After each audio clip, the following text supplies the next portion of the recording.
Hey, everybody, it's Dave here, Darren over there. And are you ready for some Vikings football talk? Because we've got it for you today.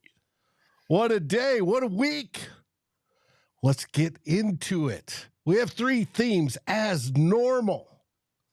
First one, we're starting out talking about TJ Hockenson. Could he end up being the greatest Vikings tight end? He's on the right trajectory. It's possible.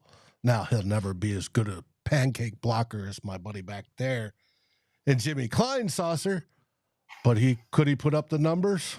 Oh, it makes you excited to think about it because it does me. We'll get into that. In our second theme, we're going to do some quick hitters that may turn out not to be so quick.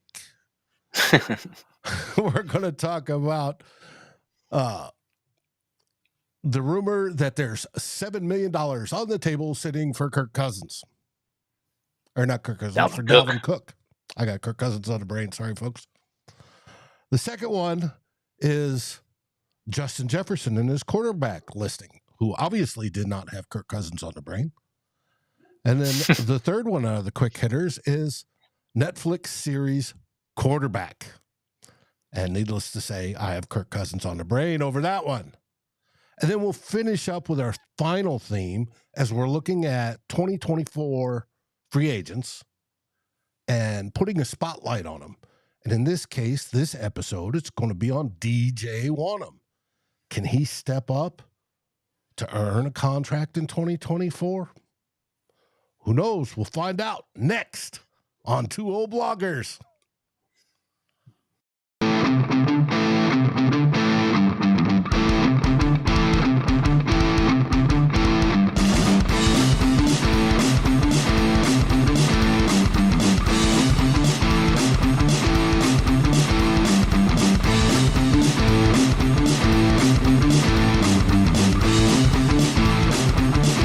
Vikings First and SKOL presents This Week in Vikings Land with Darren and Dave, your two old bloggers. Hey, everybody, it's me, Dave, again, and Darren over there. How are things in the Great White North? Darren, while I get caught up on some of these remarks. Smoky. Wow, it's wildfire arama around here. Not so close to our areas, but we're getting like wildfire smoke from all over the place, much like many parts of the U.S. as well. Yeah, just ask Miss Mary. She's under a smoke warning down in South Dakota. Hopefully Mary's doing absolutely wonderful today. I want to say hi to everybody that's joined us today. Raymond, Mary, Justin that's here, Drewster popped in, Mr. Bob Swede, of course, Davy Chains. Let's see who else is in there. Mary, it's nice 82. I can deal with 82 because it isn't that here in Austin. My wordless opinion, glad to have you once again. Oh, yes. And I'm trying to get caught up on the remarks, folks, but we welcome you very much to every show, and we greatly appreciate it. As you can see there over on your viewers left is the title of the show where we're going to talk about those three things, and Cousins and Hockenson and Wonnum. Should be fun. So, hey, Travis. So let's get going. I'll hit theme one here. I gotta scroll down. Could 2023 lead to the best tight end season ever? Going to get into TJ Hockenson here, Dave, and maybe to start off, I guess, for when I'm talking about the best tight end season ever, I'm thinking more offensive numbers, because you could make an argument for like blocking's a pretty important job for a tight end too, and if they do that well, Hey, we know Jimmy Kleinsaucer was king of that. There's no doubt. But never be topped. No, but can Hockenson get to numbers not only this year, but hopefully gets the extension And we'll get into an extension on a different show, especially when there was a tight end contract that dropped today. But can he become one of the greatest tight ends in Vikings history? Yes, TJ Hockenson last year was a smash hit when Kwesi adofa-mensah traded for him and got him from Detroit last year. Um, before we traded for Hockenson, the Vikings were getting almost nothing passing wise from starting tight end Irv Smith Jr. and the backup Johnny Munt. And when they traded for and got TJ Hockenson, he immediately became a guy. And this was this was game 8 we got him, and he immediately became a guy that defenses had to account for, and he became a favorite target of Kirk Cousins and was extremely productive. Ended up with 60 catches last season as a Viking. Overall, he finished with 86 catches for 914 yards and 6 TDs. If you combine his Detroit numbers and his Minnesota numbers, and if he'd done that all with Minnesota last year, Dave, that would have went down as one of the greatest offensive seasons for a single season effort for a Vikings tight end in the franchise history. The most catches that a tight end has had as a Viking as a total is Kyle Rudolph had 83, and he did that in 2016. The most receiving yards that a Vikings tight end has had in a single season in their history was Joe Sensor way back in 1981. He got over the 1,000-yard mark, 1,004 yards. And if you're wondering what Viking tight end has caught the most touchdown passes in a single season, this might surprise you a little, but it's actually Vasanth Shianko, who did it in 2000. He at the end of his tenure, he was wanting to be pronounced Vasanth. I remember. Okay. He corrected, but maybe he had 11 touchdowns. Shy on the say. Yeah, not maybe. That he was shy in the locker room. No, that's right. How does it look? that famous one. But he had 11 touchdown catches in that fantastic 2009 season that didn't quite end the way we wanted to. But Brett Favre loved throwing to him. Yeah, thought it was absolutely great. So anyway, like I got to thinking, Hockenson in his second year with the Vikings, is he got the potential to put up the kind of numbers in a single season that would eclipse all of those touchdowns, catches, and receiving yards, and throwing up Steve Jordan, the gold standard for Vikings tight ends there, Dave. If folks are trying to remember, well, how many, Steve Jordan must have had a ton of catches in a season, and he certainly did cumulatively. But the most catches he had in a single season was 68. And the most receiving yards he had in a single season back in 1986 was 859. So, great numbers individually, but those are the tops for the best tight end I think that the Vikings have ever had in their history. Steve Jordan, TJ Hockenson, can he better those marks? Can he get more than 83 catches in a single season as a Viking and beat Kyle Rudolph's team record for catches by a Vikings tight end? Can he beat Joe Sensor for receiving yards, eclipse the 1,004-yard mark? I think he can, Dave, and there's a couple of reasons for that. I think the first one is there's the quarterback he's playing with, Kirk Cousins, who is a guy who's very consistent, very accurate, stays healthy, plays game in and game out, and from the get-go when TJ Hockenson arrived in Minnesota last year, Kirk Cousins did not shy away from throwing to TJ Hockenson. He showed a willingness to throw to him and threw to him early and often. Well, he tested him early, and he passed the test. And then it was like, oh, yeah, baby, you're my new best friend. And that's the way it went the rest of the season, him and JJ. And I think that you don't want to oversell it too much, Dave, but I think that, year 2 with the both of them, that connection, that confidence, that, that connection, that chemistry is I think is going to grow, and that helps. Certainly with, just, it, like, just with the more you play with a guy, you get a knack for, okay, where does TJ like the ball on a fade? Where does he like it in this position and that? Where do I need to, getting it to a position where, that's where he likes to get the ball and I can deliver it there. And there's no miscommunication and misfires. That's stuff in year 2 has just got to get even better, I think, which I think is going to help with, just the amount of receptions and yardage he's going to get.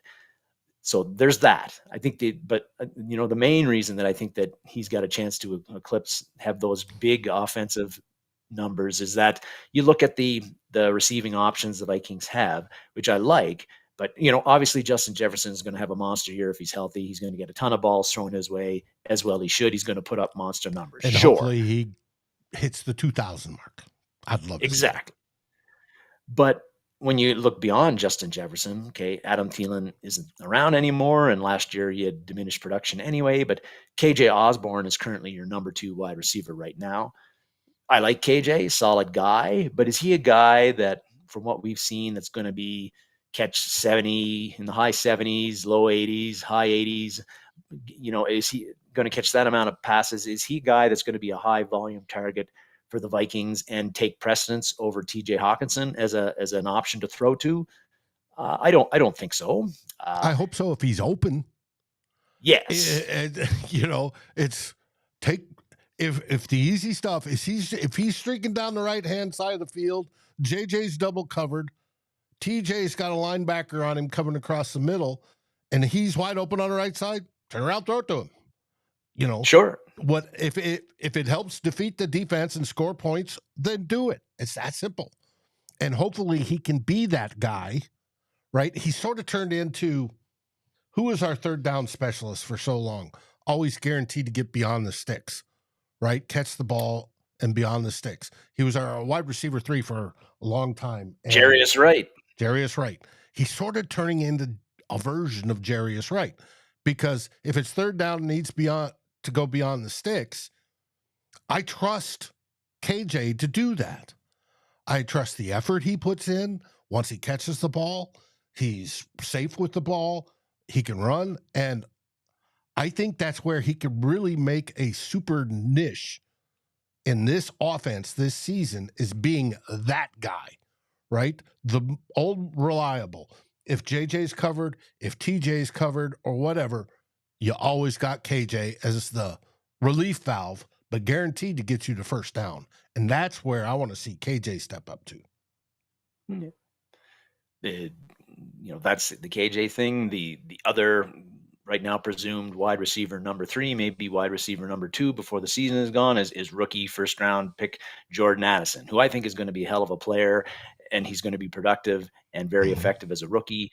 But again, he's a rookie. He's started slow with the offseason stuff with the injury. They've held him out. Not an issue, but I think that it's going to take some time for Kirk Cousins to look his way, immediately trust him, gain that connection. I think it's going to happen, but I think it might happen later on in the season. And, again, I think Addison's going to be a hell of an addition to this offense, is going to help make this offense better. But I don't think that he's going to take a ton of targets away from TJ Hockenson either. So right now, TJ Hockenson, after Justin Jefferson, he's the number 2 receiving option there. Yes. Addison and Dalvin Cook is the wide receiver 2, but the number 2 receiving option is TJ. And not even talking about Dalvin Cook, who was a very popular over the years for Kirk Cousins, a guy to dump off, to check down to on the running back screens. Dalvin Cook got targeted a lot too in the passing game. Well, he's gone, and we don't know how much the Vikings running back screen game is going to get used. It might get used a little bit less. We'll see. Yeah, that could potentially mean more targets for TJ Hockenson and other guys.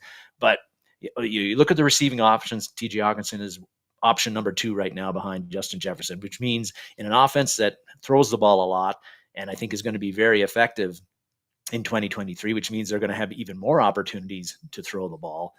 Like, I'm thinking 90, 95 catches, 1,100 yards for TJ Hockenson is well in play for him, which again would get him past the Kyle Rudolph team record in receptions, the Joe Sensor record in yards, and Justin was talking about how you remember Joe played in a much different era. Oh yes. although the Vikings slung it more than most back in those days, but it still wasn't the type of game we've seen now. And you've got the added game as well. The 17th game, not 16 games anymore. So take that into account. But still, back when Sensor played, it was 14. When did they go to the 16 game season? Because his first year was 79, wasn't it? I thought it was in the 80s or somewhere in there. Well, yeah, 80. Yeah, I think they still had 16 games in 1981. But anyway, I feel that TJ Hockenson, those are numbers that are very achievable for him. Again, the 11 touchdowns, can he best that? That could be a bit tougher. Really, I was surprised if you look at Vikings history, they've only had 17 players in their 60+ year history of players, offensive players, who've had at least 10 touchdowns in a season or more. And Shianko is the only tight end on that list. So we'll see, but certainly the catches and the yardage, TJ Hockenson, I think can reach those 90, 95, 1,100 yards in this offense with the way he was targeted last year, with another year in the offense. And if he's having those numbers, Dave, I feel really good about where this offense is going to be in 2023, because you got Justin Jefferson, who's all world. And then you got KJ Osborne, solid as she comes. Jordan Addison, who I expect, is going to be really good. Yep. Get open. And like TJ Hockenson doing what he does, maybe even better. I think the only thing I'd like to see that I'm looking for this year that I didn't see last year, it wasn't an issue when he was with the Detroit, but at Minnesota, I would like to see him be more of a big play threat, more explosive plays. Like his longest catch was 21 yards last year with the Vikings. Only had an 8.9 or 8 point. I think it was 8.9. I'm looking at that here.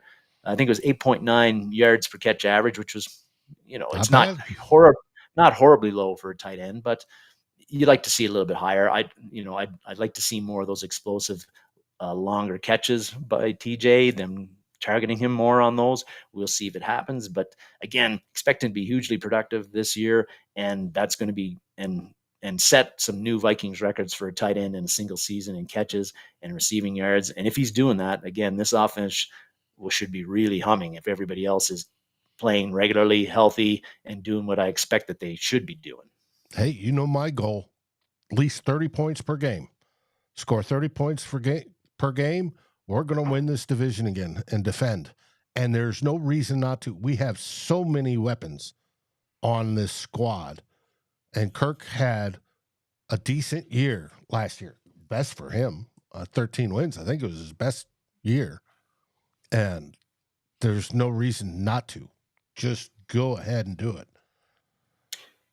Drew's talking about the offense needs to open it up more, and I'm wondering what he means by opening it up more. If maybe push the throttle down, score. If we're talking about kill them, sure, but does that mean like more like try deeper shots down the field, like passes at a deeper distance, like an Air Coryell style? Yeah, look deep I don't first. know, but certainly we didn't like the amount of times the offense stalled last year, and would have a great first drive, and then you'd seen like 5 or 6 consecutive drives where they don't do anything. End of the half, they wake up, get a field goal or a touchdown, and then same things to start the second half until finally at the end they pull it out. They're with a behind. Oh no, we got to wake up, but let's score points. Yeah. Yes, let's play like we're capable of. Yeah. If they play like they're capable of, like they did in the fourth quarter of all last year, we're golden. We're golden. We will be, and there's no reason why they shouldn't. Right, I agree. Perform that way. If we're not missing a whole bunch of important parts due to injury, that's something where you can see where there'd be a drop down. Mm-hmm. Goes for every team. Yeah. All right, now on to theme 2. Going to get into the fun things. Quick hitters. Yes. Usually we save this for our last theme, but moving it up a little bit. So it would take 2 or 3 topics here we're going to look at. And the first one we need to address, I want to address, is this weird rumor that came out this week, thanks to not our buddy, but Boomer Esiason, former NFL quarterback with the Bengals and the Jets, and now a talking head with CBS. And he was on some show and said that what he's hearing is that the Vikings have an offer on the table for $7 million with Dalvin Cook. There's a transcript of it, and I know people can't read, but it's basically what you just said. And so I saw this, all Vikings fan has, so that gets people thinking. And I don't know, this does not make any sense to me, Dave. I don't know if how you feel about it, but just again, they signed Alexander Mattison, not for much money and anything like that in free agency, but I don't think that they would have targeted him to re-sign. And I don't think Alexander Mattison would have signed back with the Vikings if there was any chance that Dalvin Cook was going to return as a Viking. It certainly doesn't make sense on Alexander Madison's side, right? Like he had, after 4 years of being Cook's understudy and hardly playing at all, playing the least he's ever played in a season last year, you'd think you'd be looking for a starting opportunity somewhere. And maybe the market did not emerge like he expected, but still. Well, it's not like he made a whole lot of money. No. Somebody would have paid him that, I would think. Yeah. Or pretty close. And then then I'm looking to get more opportunity. Yeah, with incentives and production bonuses and that kind of thing. So that didn't make sense to me at all. And with the way that the NFL is devaluing running backs in general, especially when they get to the age that Dalvin Cook is at right now, and the way we know Kwesi Adofa-Mensah is very much an analytics guy who looks at that data and takes that all into account. It also wouldn't make sense that if after you release Cook, even though you tried to trade for him and all that, and you get from that release, you get significant salary cap space. Does it really make sense to then use some of that salary cap space on the guy that you released? Right. And the majority of it, right? Because he was scheduled to make $14 million. If you give him 7 plus the 5 dead cap that you'll still have to pay, that's 12. You've only saved $2 million. Yeah. So again, Madison becomes your number 2 running back. That makes no sense. The only way I would see that the Vikings would do this, and it wouldn't happen now, it would happen if something, God forbid, happens in training camp or in preseason where Alexander Mattison has a season-ending injury that knocks him out. And then the Vikings, Kwesi Adofa-Mensah and Kevin O'Connell are looking at their running back room, and they're worried that they don't have a guy they have confidence in can be the number 1 guy. Then I think that's when you go back to Cook's agent, if he's still available, and say, hey, buddy, can we work something out here? You've got Dwayne McBride up there.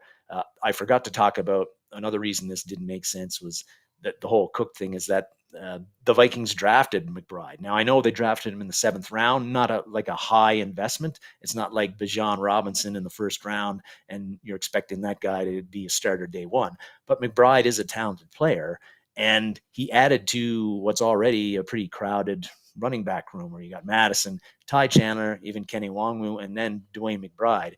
Again, I don't think that the Vikings would have drafted Dwayne McBride even in the 7th round if they're thinking of bringing back Dalvin Cook even on the cheap, right? You'd have too many guys. You're going to probably end up having to put McBride on the practice squad, and he's going to get claimed by somebody else, and you've wasted a draft pick. So I just don't see it. It doesn't make a whole lot of sense to me. Again, the only way I can see it happening is an injury forces the Vikings' hand, and I don't want to see that. No, and I'm ready to roll with what we got. Like, let's go with the Madison, Ty Chandler, and McBride or Kenny Wonnum. Let's see what we got. Right, we're going to have to do that in a year or 2 anyway. Let's do it now. So I'm ready to roll with them, and I'd even be ready to roll with, like you, Dave. If Madison were to go out, okay, let's see what Ty Chandler can do. Let's see what Dwayne McBride can do. Yeah, exactly.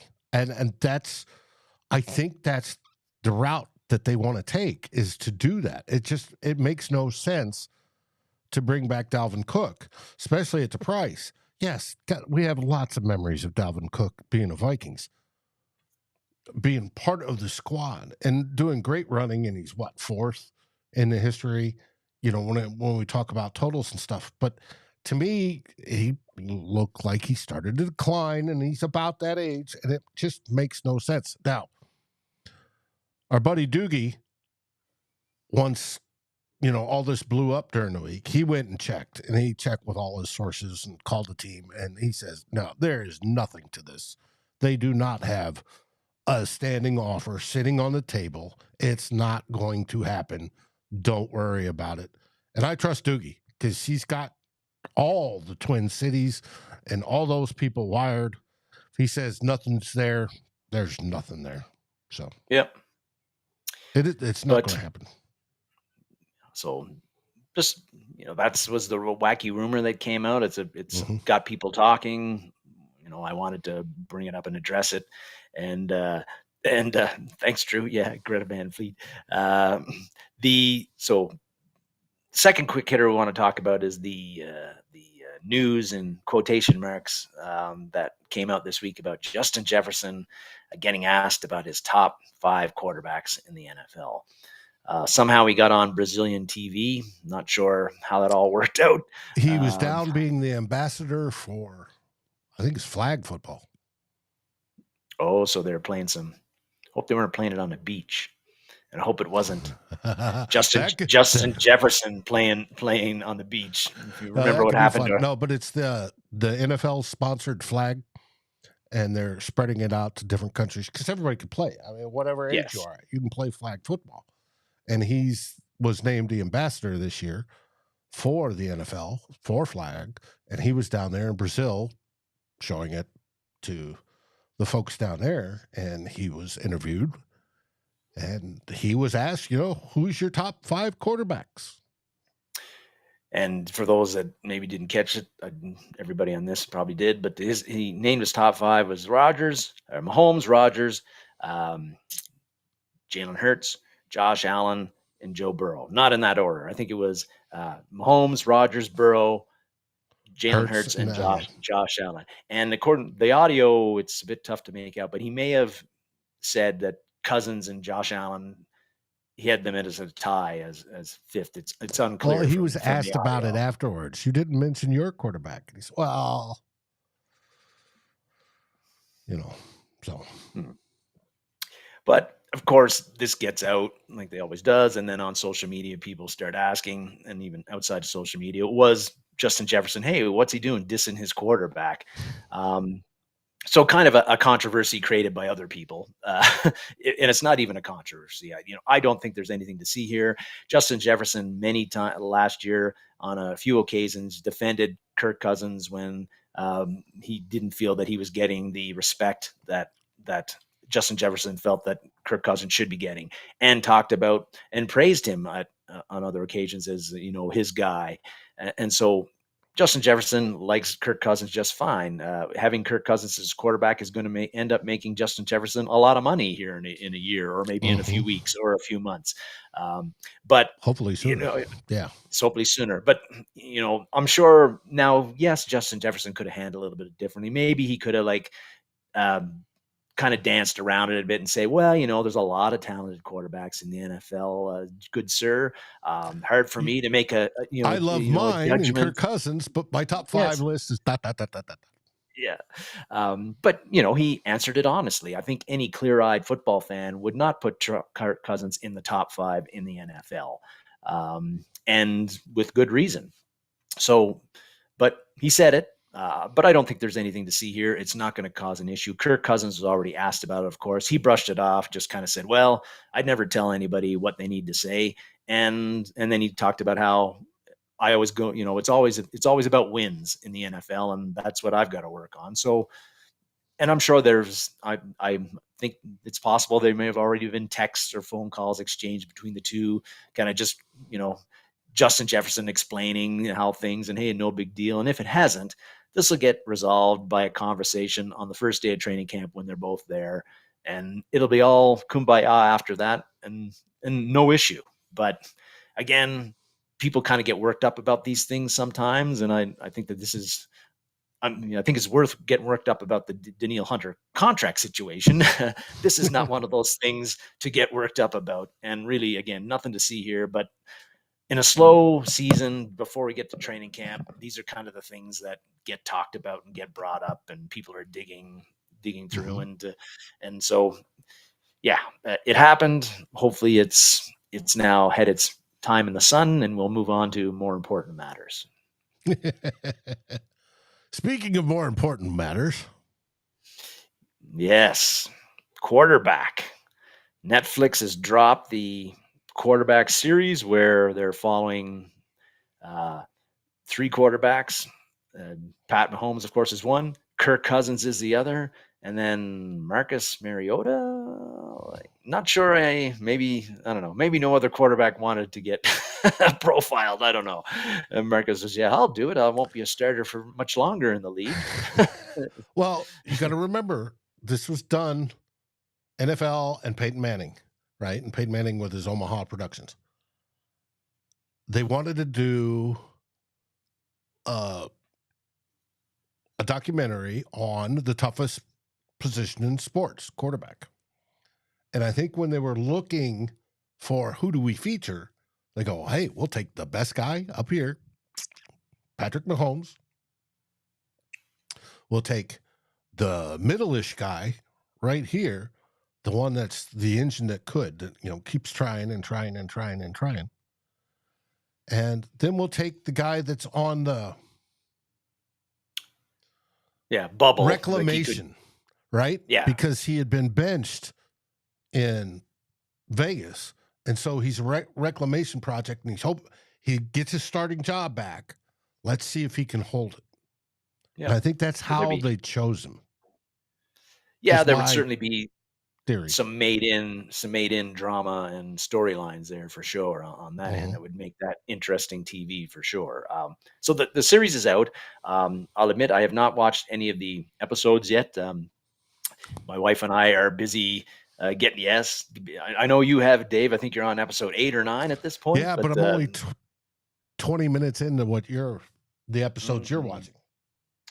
So the wife and I are busy on season 2 of The Foundation, a science fiction thing. So that's eating up my evenings. But I got to get to watch this. What I have been reading from Viking fans who've been watching is that they're getting all warm and fuzzy watching this thing with Kirk Cousins, because it seems to be it appears that it's kind of helping change the narrative a little bit on Kirk Cousins, who's always been criticized for like his leadership and even his personality and the fact that he doesn't win when it counts.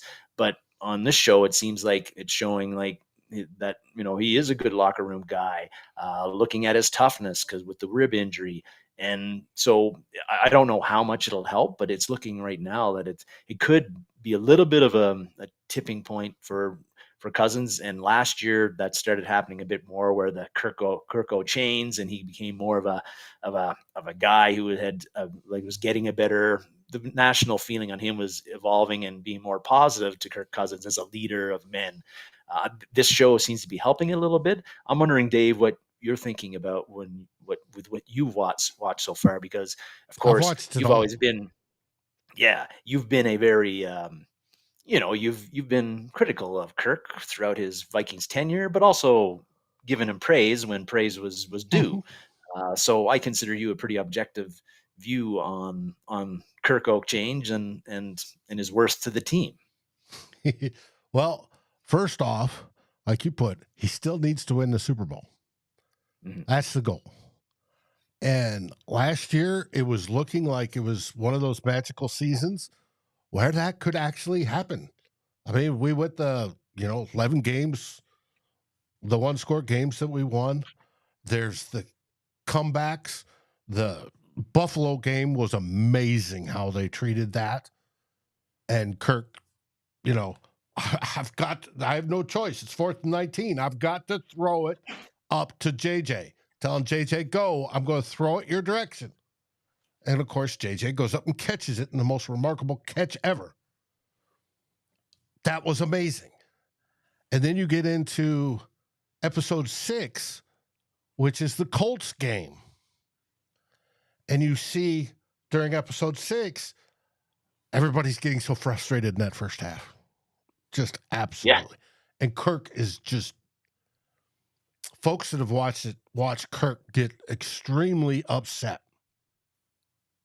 Now, and throughout the season, he gets upset. Part of it was early in his injury, which I think was against the Redskins when he got his bruised ribs, and how painful that was, and playing with it and getting hit again and playing and stuff. How he deals with that is a little different than a lot of other people do. But he toughs it out. You cannot go watching this series and not say Kirk is one tough SOB. That man stuck through things that most humans would not. He was tough, right? And he stuck through the pain and he worked through it. Now, how he dealt with some of that, it goes into, and this goes into all three of them, how they dealt with pain. There's one whole episode on how they deal with pain. And they show some of the things they do out of the park.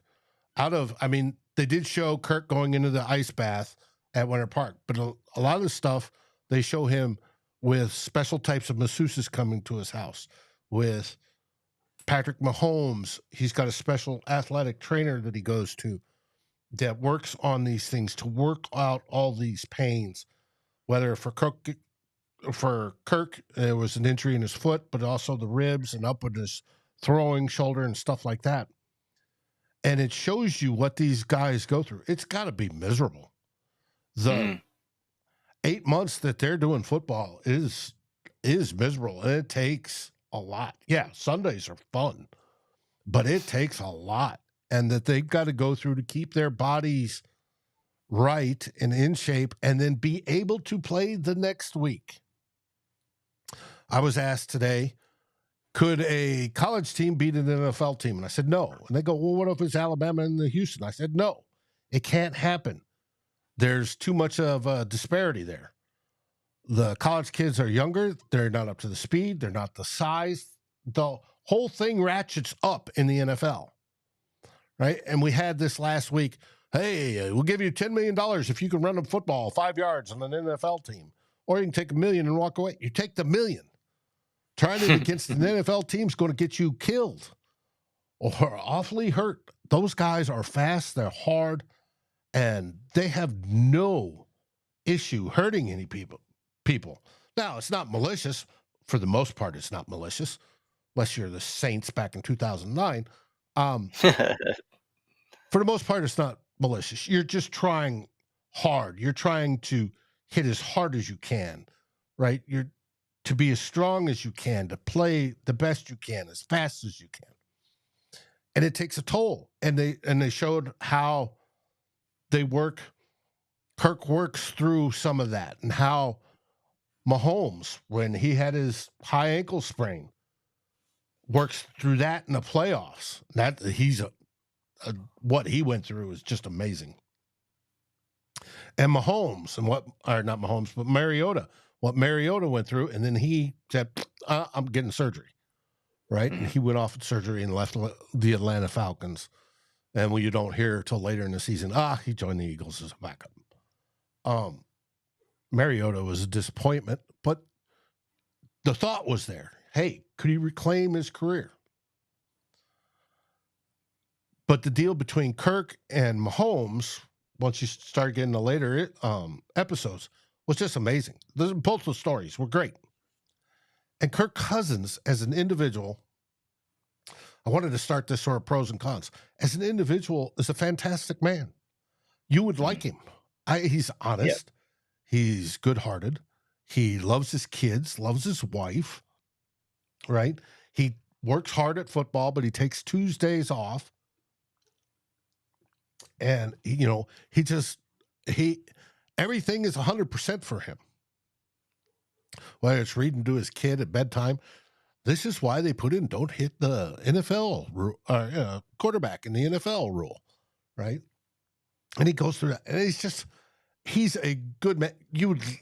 Everybody would like him. There's nothing not to like about him as an individual. Yeah. Off the field. Now, once we get onto the field, he played some fantastic games last year. We have talked about it, how he steps up and took throws like to Justin Jefferson in Buffalo, right, that he never did before, just flat out. He would not take those shots. And he took shots because of the offensive line, and I see the people in there, oh, God, we got to fix the pass blocking in the offensive line. Oh, they're going to be better this year. Trust me, they're going to be better this year. But with his style, his statue, comeback, stand in one spot style, he took a lot of hits, and he did. And, there's that big one in Washington that bruised his ribs, but he was tough. He was absolutely tough. But you saw him in certain parts of games get very upset. He got upset with the pain, and the part of that's how he deals with it.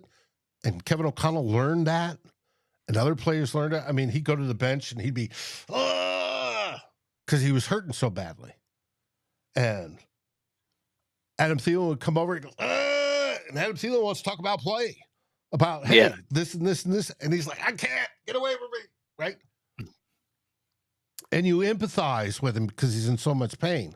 But there's times when he needs to open up to the team that he didn't. Now, they showed times when he talked to the Vikings have a psychologist at Egan, and he got to talk, and they try to work things out. I'm sure some of that was staged for the cameras, but it's good that Minnesota believes in having psychiatric help for the players. And he partook of that. That's great. You see how much he studies. There's a bit in it where he puts on electrodes on his head and he grabs his cell phone and it fades in and out, and it's to train the brain.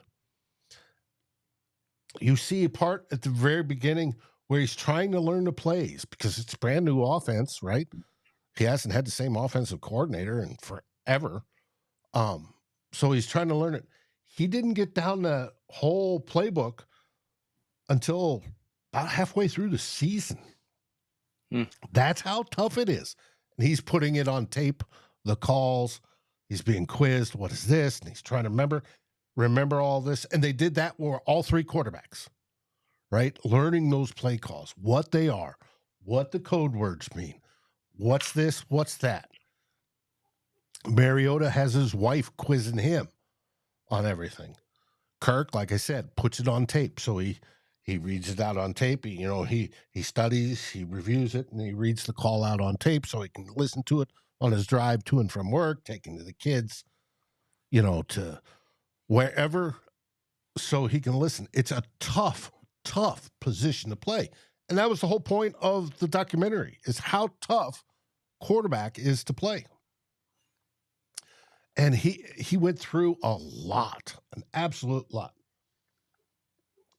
We all know how the season went. And he goes through and he makes, he hooks with Jefferson, he hooks with TJ and KJ. And it's just, he does some marvelous things. And it gets through and we think it's absolutely wonderful. We see how he deals with Kevin O'Connell. Now, the biggest take I got out of watching it, besides learning about Kirk Cousins, is, where's my slide, is his relationship with Coach O'Connell. Coach O'Connell had to learn how to deal with Kirk, and how Kirk deals with the pain and the frustration if things aren't going right. There's a few games where he started out throwing interceptions, and Kirk tends to get wound up, tight as a spring wound type deal. And Kevin O'Connell learns to deal with him and how to de-stress him, hopefully de-stress him. And there's times when Kirk is dismissive. Just leave me alone, right? Now, you don't want that in a quarterback. Mm-hmm. But it's amazing how Kevin O'Connell learns to work and gets the most out of him, right? That's why I think our future with Kevin O'Connell is grand and glorious, just flat out. I think he's the right head coach. Because of his communication skills with all players, not just the quarterbacks? Yeah, all players, not just the quarterback, but how he's dealt with somebody like Kirk, right? And it proves that Kirk, you see throughout the whole series, Kirk isn't the most talented quarterback in the league, right? Not even close. He doesn't have the physical skills. The mental skills are tough. He works on all those different things, the probes, the listening to tape, the studying, the doing all that. He has to work his ass off. And I attribute that to somebody in school. Could be a math whiz. I was all the way up through until I hit calculus. Algebra 2, I could go, I made an agreement with my teacher and I said, hey, I'm skipping class. And then he goes, well, don't you need to learn this? I go, this is easy. He goes, well, test is Tuesday. We'll see how you do. If you do badly, you stay in class. I said, no problem. And I just, what's the chapter? Okay, this is the chapter. I come in Tuesday, ace the test, leave. I did that the whole year. I had no problem. It was easy. For me, it was all logical. Piece of cake. I talented that way at that time, long before I destroyed any brain cells. So there are football players that are like that. Patrick Mahomes, when it comes to talent and throwing a ball, right? A lot of his comes from playing shortstop, and he can throw it at any different angle. Whatever it wants, wherever he wants it, he can throw the ball, and it looks easy. Kirk Cousins, it isn't easy. He's got to work at it, right? If it's the playbook, he's got to learn it and put it to memory and make it, all this stuff. He's got to work, and you see him working last year. That's what's wonderful about Dave skipping for it. Because, yeah, that'd be nice. Not nice, cool. But he had to work at it, and you see him working at it, and it was very, very interesting and very, very good. If you are a Kirk fan, right? If you're one of the lovers that say, it's 4,500 yards every year. He's so good. He throws so many touchdowns. Right? He's great. And before 2023, well, he only has a 500 record because everything else is not perfect around him. Well, we talk about being perfect. Well, perfect is because he's got to work hard for it.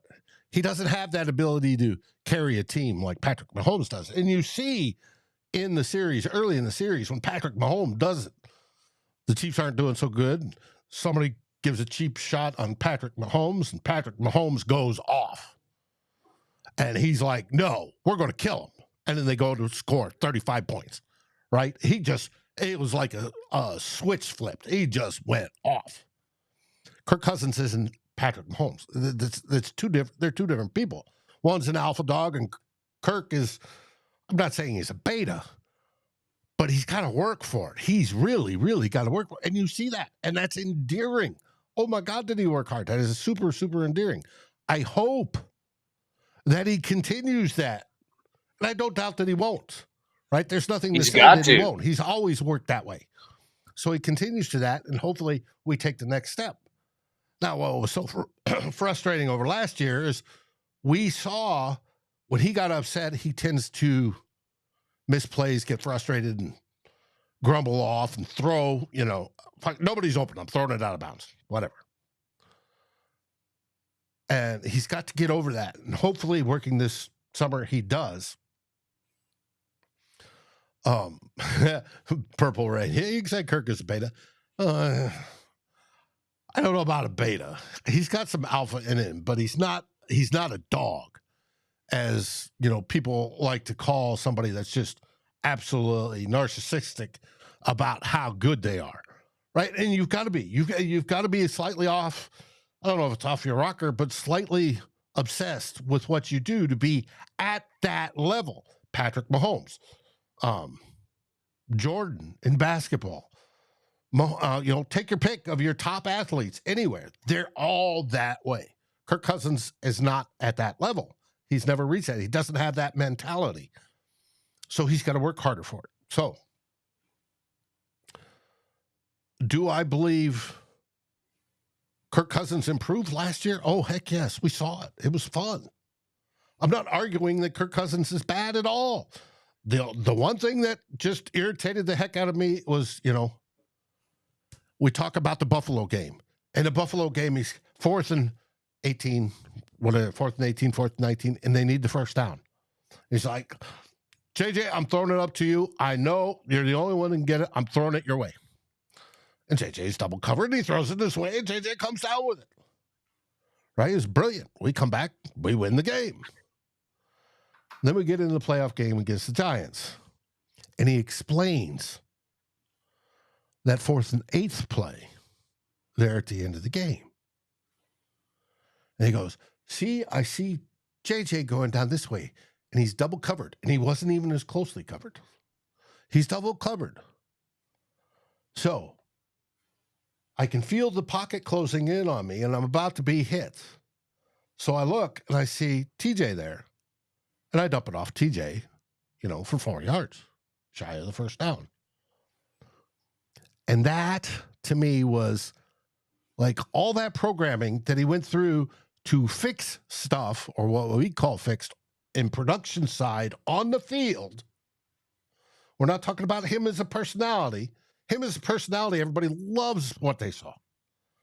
But him on the field, all that programming just went and hit reset. Rather than going, I've got to get this, that means I've got to go to JJ no matter what. Just like in Buffalo. Virtually the same play. And he reverted to form. Now, has he learned from it? We'll find out. I think it's going to be great. It's going to be great to watch this year. I have no idea. He's getting up there in age, as we all know. And I've put this up before. I call it it's the graph when quarterbacks go over the hill. And he's on the downside. So let's hope he does it. This is his last year of this contract. Hopefully he steps up, does great numbers. We have the weapons. JJ, TJ, KJ, Addison, right? Getting into the mix. And then you get the running backs committee. Whatever. We have it. He can step up and do 5,000 yards, 30 points a game, throw a gazillion, yards for all our favorite receivers. And this offense could be kick-ass if he learned from that last year. Now, as a person, it's going to make you really, really like him. And like I said, the fans of Kirk Cousins, they were just having orgasmic reactions watching it. But it comes down to one thing, and Justin will probably agree to me. What is it on the football field? A lot of football fans go, I could care less. You could be a saint. You could be a sinner. You could be whomever off the field. But what are you doing on the field is what matters. And we'll find out. It's his last year's contract. Do I think he's working that way to a good one? I hope so. He's already started in OTAs. But we'll see. If you have not seen the Netflix special, I highly encourage you to. Does that make me a Kirk Cousins lover? You know me. But does it crank up the respect a bit? Oh, yeah. Oh, yeah. And it's good. And what it did for me is it gave the feeling that football is back in the air. And the timing was perfect. Absolutely perfect. Now, everybody that's on the show now, I would love to see what you thought of it. I know some of you, thought it was great, fantastic. Others thought, he's still Kirk Cousins. So it's going to be interesting in 2023. I'll give it that. Like I said, if you haven't seen it, it's well worth the watch. NFL Films and Omaha Productions, they did an outstanding job. Now, the only detraction on this is everything we saw is what Kirk wanted us to see. each quarterback had the right to nix scenes. The clubs did too. No, you can't see this, right? You can't film here. Or if they film there and they go, nah, that doesn't look good, we're going to take it out. So there's manipulation on part of the players, the teams in the NFL making it. But it's a wonderful, wonderful documentary. I highly encourage you to watch it. And it spurred some stuff this week. Mike Florio's all whining and complaining that it proves the injury report means nothing. Well, there's also a line in the injury report as inavailability to play. Are they available? And Kirk was without a doubt going to play every time. So, yeah, it's interesting. But like I said, I'm curious what fans think. You know, if you're on the Kirk fan side that Kirk can do no wrong, and there's a bunch of those, you're going to love it. You had orgasms over this thing. If you're on the other side, did it change anything? Did it change anything as quarterback on the field or as a person he is? I'm curious. But it was an awesome, awesome deal. And you should watch it. I will be. And thank you for letting me go on that. And now, on from cheery themes like Kirk Cousins to our third theme.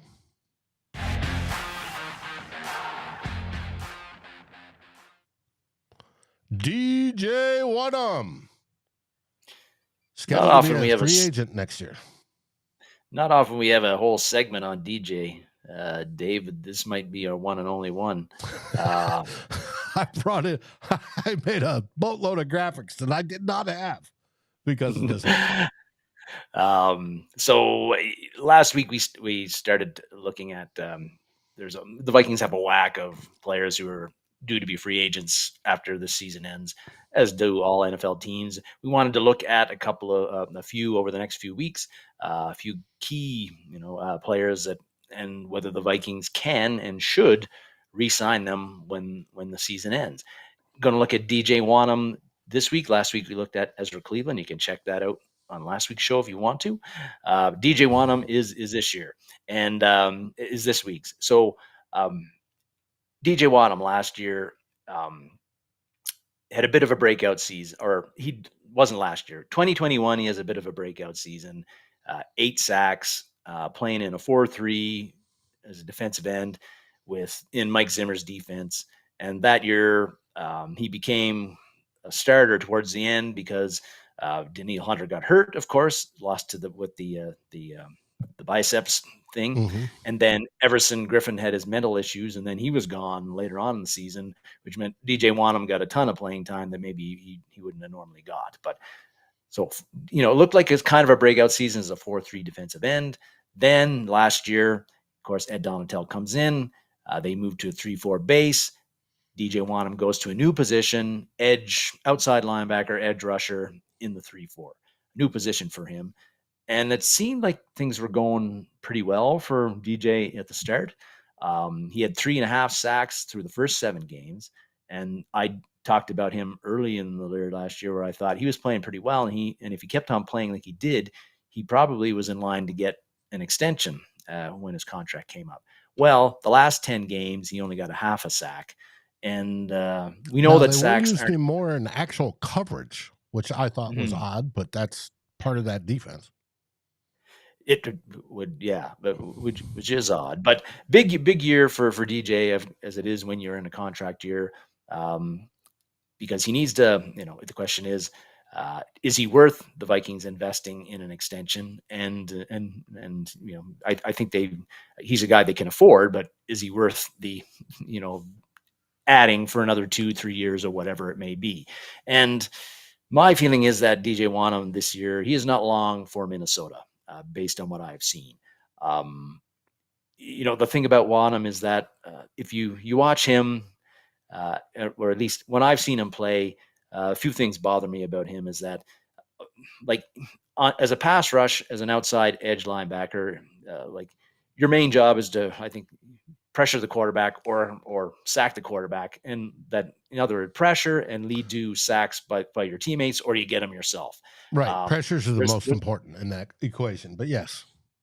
And when I look at Wonnum, he hustles, he tries hard, he works hard. Doesn't often, what I find, accomplish much with that hustle and that hard work. And he doesn't, defenses don't have a hard time blocking him. When I look at him, he's a guy that he doesn't win on his pass rush. He doesn't beat the guy who's blocking him nearly often enough.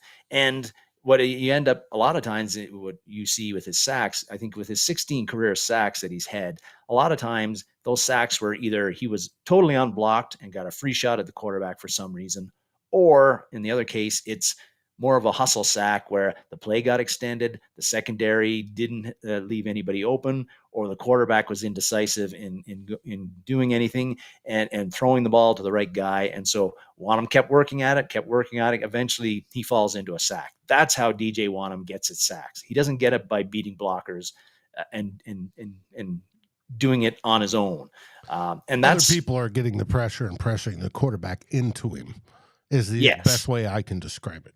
Yes, I think that's correct. So, for a guy that plays that position, that's just not good enough. And if you look at his Pro Football Focus grades, they match what I think we see with our eyes. And that, as a rookie, he had a 51.1 grade.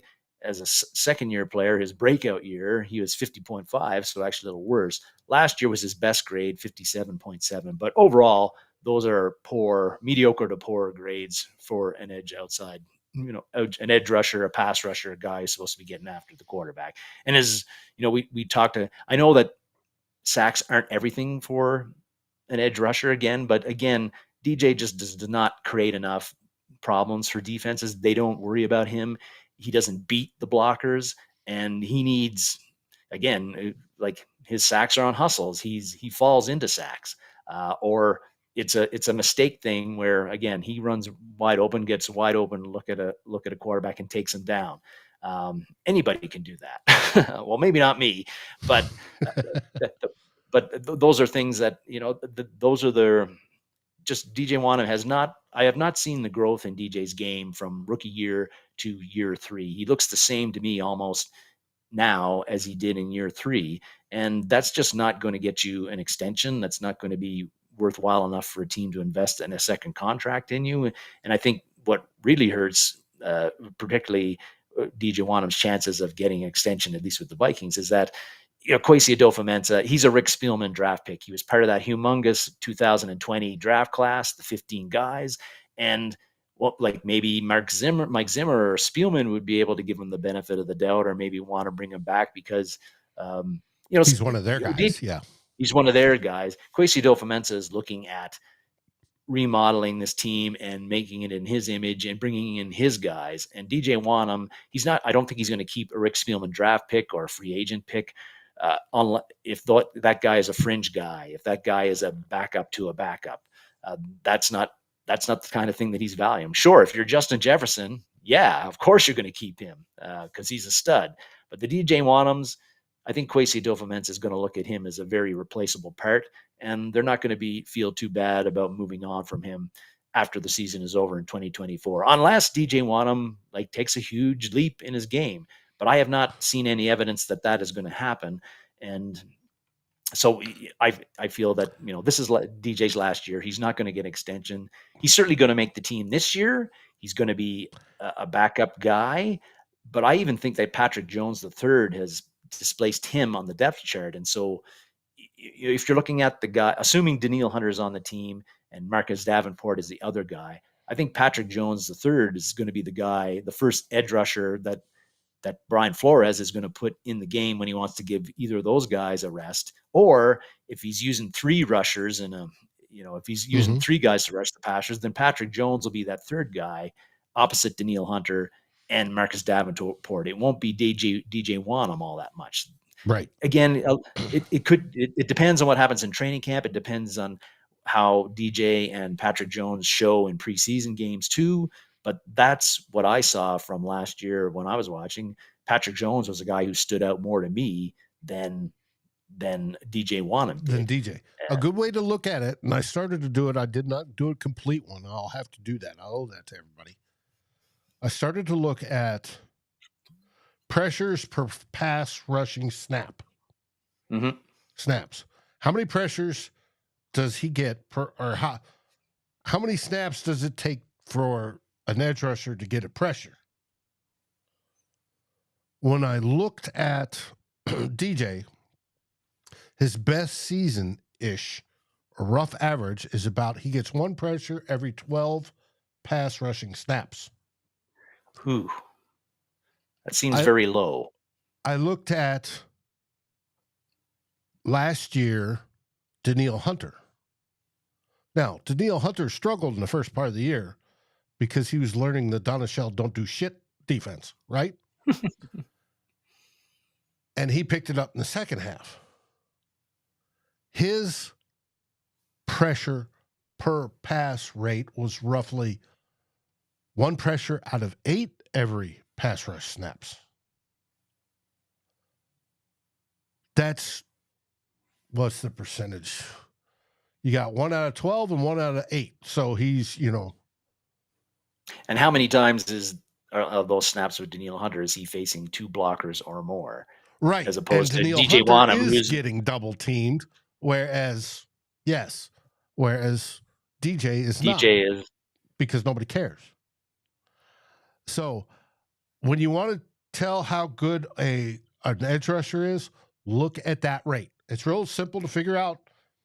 Look at their pressures numbers, total pressure numbers. That includes sacks, hurries, everything, right? You're pushing the quarterback off his spot versus, divide that by the pass rushing snaps or vice versa, however the math goes. And you come up with a rate. He gets one pressure every so-and-so snaps. And then you look for the number of snaps being the lower number is the better pass rusher. Obviously, Danielle's better than DJ Hunter, but I didn't think it was that big of a gap. But sure enough, it's that big of a gap. And if you want to judge, like I said, if you want to judge edge rushers, I suggest that's the way you can effectively do it. And if we can target those guys that do it, hey, I get a pressure every 5 times I rush. That's amazing. You're a Pro Bowler. Mm-hmm. Cool. Let's go. Yeah. I get it once every 20 times, coach. No, you suck. That's a very good stat, Dave. And it's unfortunate that DJ Wonnum has not progressed and emerged as more of a pass rushing threat because outside of Danielle Hunter, and we'll see what Marcus Davenport can do, but there's not a lot behind those two guys that I think teams fear. We do have a need for a younger emerging edge rusher, and right now, there's a lot of question marks around the guys behind Davenport and Danielle Hunter and DJ. There was an opportunity for DJ Wonnum. I guess there still is, but he has not been able to do that at the pro level. And from what I've seen, I don't think he's going to do it at the pro level. And that's why when this season ends and DJ Wonnum has completed his 4th season with the Vikings, it's going to be his last season with the Vikings because they're going to be moving on from him and giving his snaps to somebody else they think can do more with them. Because he's very replaceable. He's replaceable. Exactly. And hopefully he goes to his next team and becomes semi-serviceable, and he has a long career as a journeyman backup, type deal. And it'd be good for him. But is he a good edge rusher? No. Michael, and I wanted to address this, asked me a question. Yeah. Is there an issue with developing our linebackers and defensive line players? Or is it a scouting issue? Yes and no. I know that's broad. You got to remember, under Rick Spielman hit on Danielle Hunter. And Danielle Hunter was taken in what, the 3rd round? 3rd round, yep. And Danielle Hunter, and with the coaching staff, Zimmer and what's his name now, line coach for New York that I like so much, Andre Patterson developed those guys into just studs, right? whether it be Danielle Hunter or Everson Griffin, right? They developed them into studs. That's unusual. And so they think, hey, we can do this more often. Mm-hmm. So where after then did Spielman draft edge rushers, defensive linemen, linebackers after that? 4th rounder later. Period. They're going, these guys did such great jobs with these guys. Let them develop them. Well, maybe it wasn't just that, they developed them. Maybe there was a little bit of that little extra juice that they could be developed. And then the later drafts, when he's drafting these low round picks or higher round picks, they weren't there. Because most teams get their top edge rushers by drafting them in the 1st round. Not in the 3rd. Definitely not in the 5th or 6th.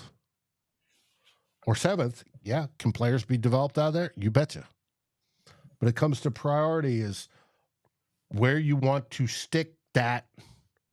Here's my 1st rounder. Boom. We're going to develop him into a star. Now, under the Spielman-Zimmer deal, they took a lot of shots at cornerback, and they failed for a variety of reasons. Not so much, I don't think, because of coaching. I think because of a whole other variety of reasons. They failed. And they keep, trying to play catch-up because cornerback's one of those positions where you need to be good at. And they failed. And each time they did that bumped whatever new edge rusher, down the draft chart. So you're picking later. And your chances of developing that guy is less and less. So anytime you see anybody past the 3rd round and he's made it to be a starter in the NFL, that's a big deal. They've done a lot. The team's done a lot. Josh Metellus, I believe, is one of them this year that we're going to see step up. It's going to surprise us. Mm-hmm. But that goes the case for, as we're talking about, edge rushers and linebackers, and they haven't paid that much love to the position in the draft, and thus they pay for it if they can't find that one with the special sparkle, like Danielle Hunter was, that's going to step up, and it hurts. It does, because you don't want to be on it too much longer, but you talked about Danielle Hunter and Everson Griffin. Griffin was picked in the 4th round, 2010, I believe, and before him, of course, Brian Robeson was picked in the 4th round in 2007. Mm-hmm. Another guy, wasn't a stud, but a very good player for us. And then the year before that, or maybe 2 years before that. No, it was the year before that.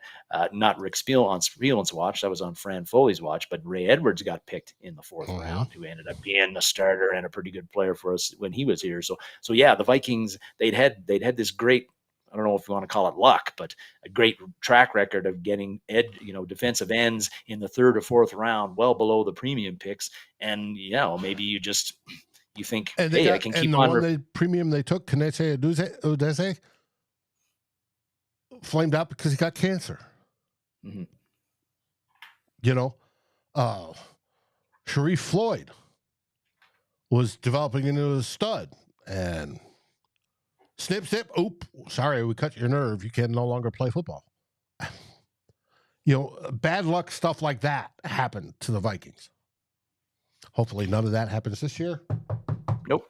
That's right. And we'll go on from there. But that's it. That's all. I don't think Wonnum's back for next year either. Now, for those that are curious, what is Dave drinking today? About to refill it. I wanted to try this. I spent a little bit, probably too much money. Herman Marshall Distillery Reserve. It's a distillery up in Dallas. It is a highly, highly rated bourbon that comes in at 123 proof. It is extremely tasty. Oh my God, is it tasty? And it's not that hot. I mean, Wild Turkey 101 goes down hotter than this does. And, but, oh, is it tasty. So if you ever get a chance and you want to try some Texas whiskeys, this is one, hey, Dave would endorse. Hear that, Herman Marshall? Do you want to sponsor the show? I'd gladly do it. This is great. But what have you got on your plans for this week? Jonathan, I think we all miss Griffin, but I think he's in a better place now. Indeed. Yeah, no, I was just drinking a boring Stella Artois, so nothing too You're athletic. Nothing too exotic there. But well, we're getting close to training camp now, Dave. So that's really the exciting part of things. And now if we've had this kind of on any longer, we'll go right in live. Yeah. But so just look, yeah, that's true. But that's about it. You know, that we've had this bit of a dry period since the Vikings mini camp ended and up until training camp starts, where, you know, there's no media availability for anybody. And the only news you're going to hear is the kind of news you don't want to hear. Somebody got arrested or something like that. So pretty soon we're going to have like real football things to talk about and what's happening on the field. And it's always an exciting time of the year. Yes, it is. Hey, that's why I love Netflix series that came out. It gave you that, oh, football is in the air feel, right? And it was a good diversion because normally there's nothing out this time of year. Yeah. Now, today I saw 2 contracts being signed, one by a tight end and one by, what's the wide receiver? He ends up going to the Titans. DeAndre Hopkins. DeAndre Hopkins went to, so this is also the time of year that you start seeing extensions start to come out across the league. And everybody's waiting on the other guy in the position to set the market. So it's all doop, doop, doop, doop, doop, doop, doop. So we're going to see that. We have training camps, Vikings training camp, rookies report on the 23rd, vets on the 25th, rookies and certain vets, quarterbacks, and the sick and lame, generally, like pitchers and catchers in the spring. They'll be on the 23rd. Everybody else on the 25th. Practices start the day after. We're good to go. I'm talking to a friend and Fans First Sports Network who does Fantastic Elves channel. They are the Cleveland Browns. Their camp starts this week, here in 3 days. So we are very much on the edge of real football. And you got to love it. And I know Drewster, he's all excited because he got the report date for his Michigan Wolverines as well. So he's all pumped. But football is upon us. Now this week, we have Tyler on Monday. He's probably not going to have a show because he's picking up his newest dog. He's doing the rescue, the 6-year-old. We will have one Wednesday. Of course, every day this week, we're going to have a Vikings daily opener. Monday, hopefully we'll have news that the Vikings site on Fans First Sports Network on the website is up and running. I've already got a article ready to post, and we're looking for some writers. Darren can hopefully get back into it because he was damn good at it. But it's going to be a fun week. And who knows? We may even have an extension pop this week. It'd be nice. Could happen. So we hope everybody is safe. Everybody is well fed, drinks good beverage, and around great friends and family. And what do we say there, buddy? We say, SKOL Vikings, baby. Thanks for watching, and SKOL Vikings!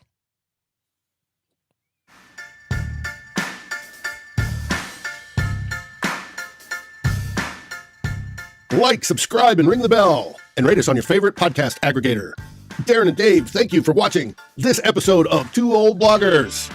We look forward to seeing you on every show on the new Vikings First and SKOL. You can find our podcasts as part of the Fans First Sports Network. Sports takes for the fan, from the fan. SKOL, everybody!